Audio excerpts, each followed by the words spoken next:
Okay, you guys, so once you start hearing it like sound like you frying chicken, now I want to start adding my veggies. So I'm going to add some green peppers,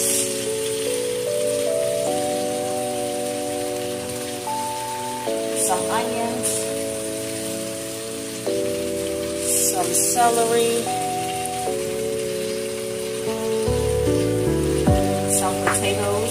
Now potatoes is going to help with your smell when it comes down to the chitlins. Remember I told you guys that? A little bit of red and yellow.